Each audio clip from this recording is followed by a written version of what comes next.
And for those that are signing on, if you have the video option, please use that. It's always nice to see faces as well. So, Ian, are you going to say anything to start with, or do you want me to just go for it? Thank you so much, Jill, for doing this. And if you want to once again give your website, I will put it into the chat here. If anyone has any questions for Jill while this is going on, feel free to put them into the chat, and I can pass them on to her. Otherwise, I'll let you go ahead and introduce yourself, and we'll take it away. Thank you so much. Great. So, aloha from Portland, Oregon. My name is Jill Covey, and I'm here on behalf of the Beaverton Library. And I'm here to introduce this wonderful little instrument called the ukulele, or ukulele, as some will call it. And so I'm going to start out with just introducing the instrument itself. There's many sizes of ukuleles. And Ian, if you could put up that, put that up for folks to see. I will do that. Let me just do a quick screen share here. In just a second. Okay, it should be coming right up there. Okay. There we go. All right. So here we've got 4 different sizes that you'll find, and the smallest one is the soprano, and there's so many different styles and colors. I've seen hand-painted ones. I've seen ones that look like dolphins. So lots of different styles to choose from. It's the smallest one. The next one up is a concert, and this is actually the concert size here that I have. The next one up from that is the baritone, and I also have one of those. Mine doesn't look quite like that one shown, but this one, if you look at the difference between the two, you can see that the tenor actually is a bit bigger in the body and also has a longer neck on it. Hard to tell here, but there's actually more frets or access to frets on this one. This is a little special because it has what we call a cutaway, which can access these lower frets here.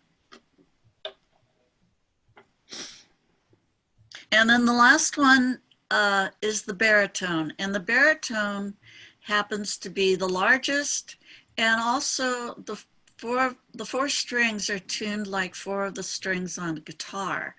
So they're tuned completely differently from the standard ukuleles, which are the soprano, concert, and tenor.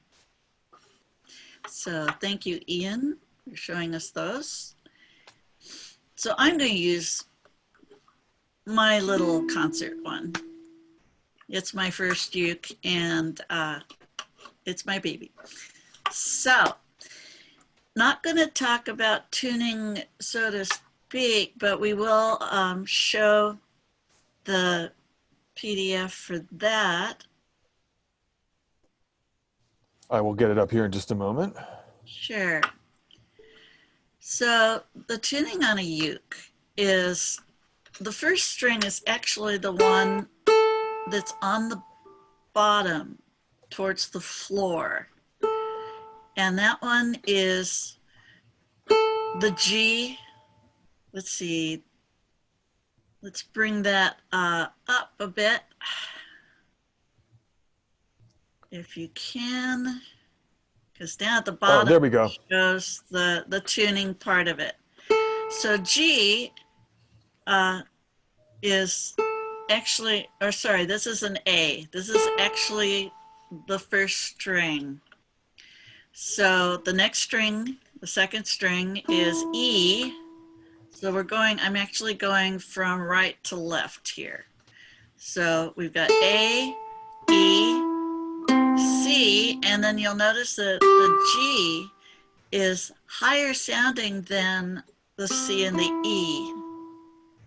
And that's one of the things that gives the ukulele such a unique sound. And some people choose to lower that G just so that they can get a few more notes out of it.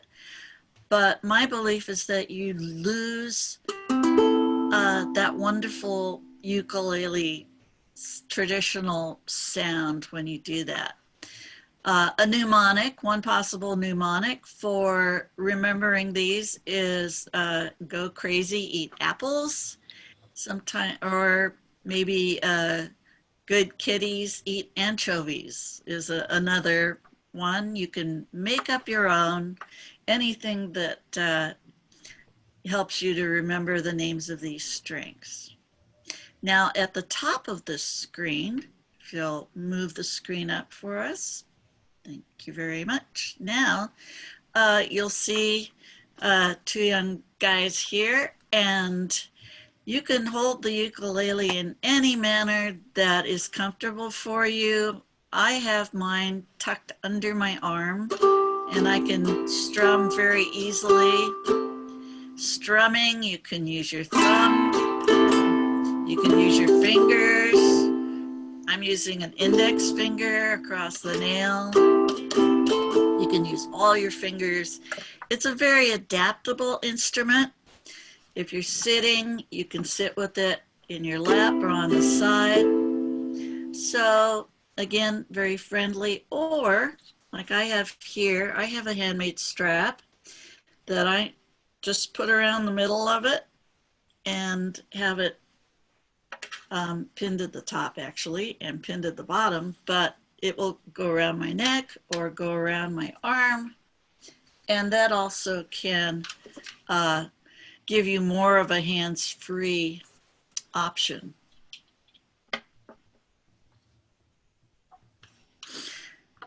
So now let's go on to the next PDF, and I am going to teach you a couple chords.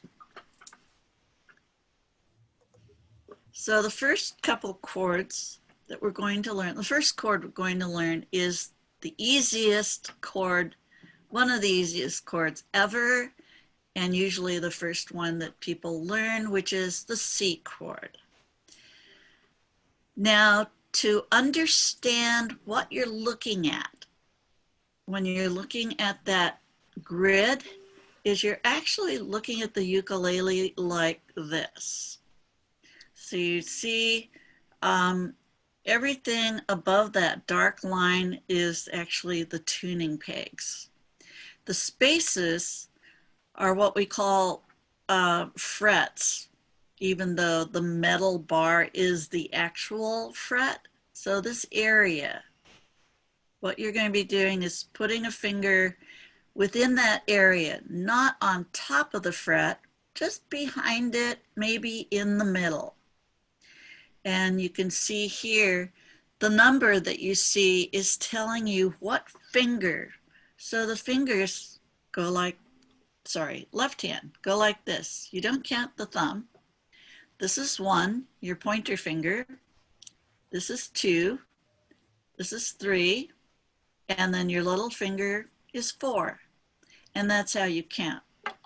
So with the C chord, you're going to put your third finger on that third space up from we call this the head back here. Kind of looks like a head. And where your finger is actually on the neck. And of course, if you followed it down, this would be the body. So now, put your finger there, get your uke nice and comfortable, have a thumb back in a comfortable spot. You don't even really need to put anything else on the ukulele. You can see his hand there that your fingers are up. And, and just with a thumb and one finger, if you can see that, you can play that C chord. And so just play, have some fun with that. Okay, now here's the trick. Before you play that full G7 chord, move that third finger. I'm going to have you show you close. I'm going to have you just scoot it back one space, then skip a string and put that second finger down so you can see it on the diagram there. And then the first finger is going to go in between the two. So you see it's on the second string there and on the first space. So this is how you get from your C chord to your G7 chord, hopefully without looking. So that's the aim, is to get so you don't have to look. And then you play the chord, play all the strings. And it helps if you press with the tips of your fingers. Here's a little tip. If your fingers aren't making a good connection, it could be because your fingernails are too long. And if you look at my fingers, you won't see any fingernail above. If you look at my other hand, you can see the nails. So on your right hand, your strumming hand, grow your nails, have fun. This hand, keep them so that you can't see them above, and then that will help you make good contact with your uke and get a good sound.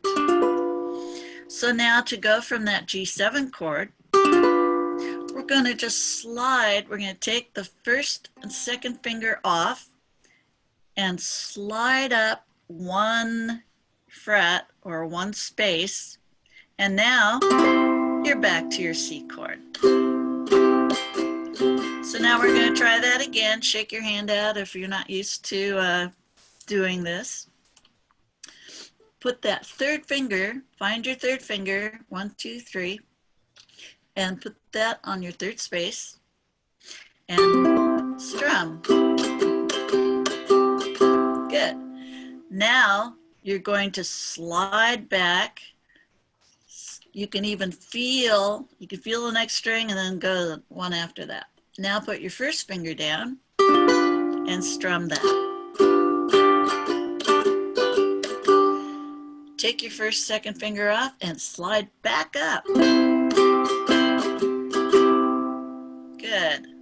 So that's how we go from the C to the G7. Okay, so if Ian will bring us to the next PDF, we are actually going to use that on a song. So we're going to start out with a really simple song, one that you might have learned as a child if you are not an official child, and one that you may have heard your kids do. So here it's Lost. So we're just going to strum and say it. That's a good way to start out. And those slashes is just a down strum. When you see that letter, that's going to be the name of the chord that you're playing. And notice that that chord name, like the C and the G7, land over the word lost. And it changes. And then the last one, the G7, comes to skip, and then on darlin' for C. And then it stays on C for a while, and then it goes to G7 for a couple, we call them measures. And then for C, each measure, as you notice, I have 4 slashes for this particular song, so that's what we're going to do. And then G7 and then C. So you get to practice that slide forward and back. If you don't get anything else, get that slide.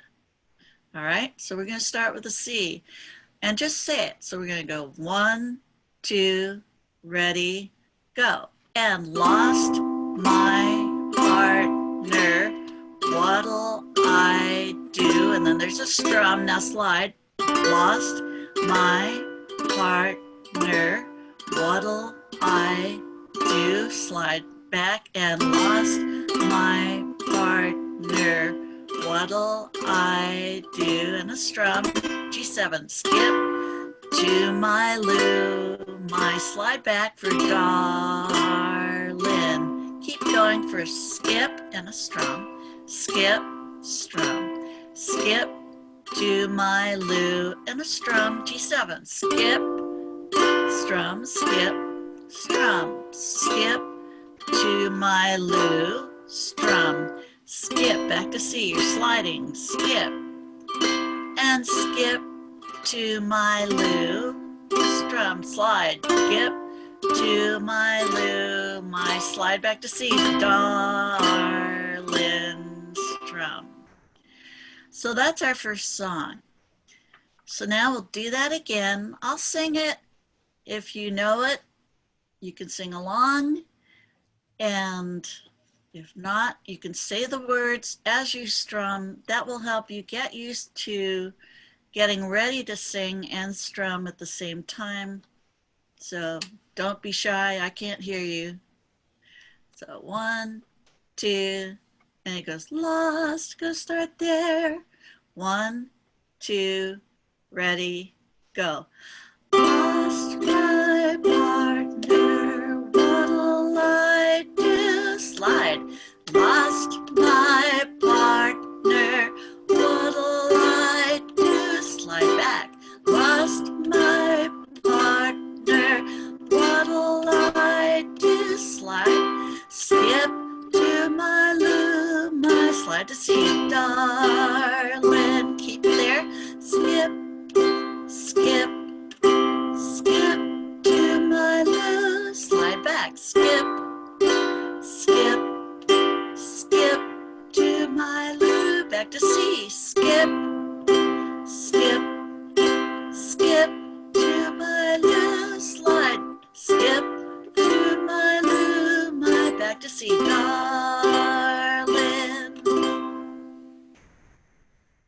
And there you have your very first song, 2 chords, very simple, and there are a lot of songs that you can do with just 2 chords. You may have heard the song by the Beatles, Yellow Submarine. You can do Yellow Submarine, the chorus on that with just 2 chords. So, we all live in a yellow submarine, a yellow submarine, yellow submarine. We all live in a yellow submarine, yellow submarine, yellow submarine. And it may feel like we're living in a yellow submarine right now. So I'd like to thank Beaverton Library for hosting this. Again, my name is Jill Covey. I do teach, and Ian will put my website up in the chat. If you have questions, certainly put them in the chat, and we'll look at that. And with that, I'll say mahalo, which is thank you, and goodbye, and stay safe. Thank you, Jill. Thanks, Nina. All right, thanks for joining us. All right, take care. Have a nice day.